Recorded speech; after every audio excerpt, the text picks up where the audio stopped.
Ambaji Danta state highway પર આવેલો ત્રિશુલિયો ઘાટ સુંદર છે, પણ એટલો જ ખતરનાક.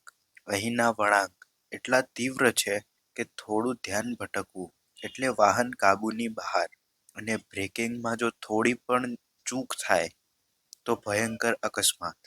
છેલ્લા કેટલાક વર્ષોમાં અહીં ઘણીવાર અકસ્માતના સમાચાર મળ્યા, અનેક પરિવારો દુઃખમાં ડૂબ્યા, અને હવે એક મોટો નિર્ણય લેવાયો.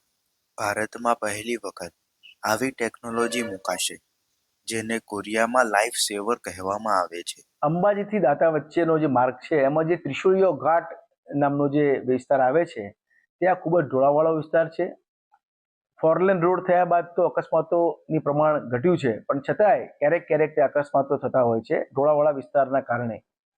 તો ત્યાં માર્ગ વિકાસ વિભાગ ગુજરાત રાજ્ય દ્વારા ખૂબ જ સુંદર પ્રયત્ન કરી અને આ ક્રોસ રોલર બેઝ ટેકનોલોજી ઉપયોગ કરીને આખો જે ત્રિશુલિયો ઘાટનો ઉતરતો જે વિસ્તાર છે ત્યાં રોડને પેરેલલ રેલિંગ ઉપર લોખંડની લગાવેલા છે, જેના કારણે અકસ્માતોની સંખ્યામાં ઘટાડો થાય અને અકસ્માત ન થાય. અને આમ પણ ઢોળાવવાળો વિસ્તાર હોય, હું તો વાહન ચાલકોને અપીલ કરું છું કે ઢાળ ઉતરતી વખતે થોડું હળવી સ્પીડે વાહન હંકારવામાં આવે તે વધુ ઇચ્છનીય છે.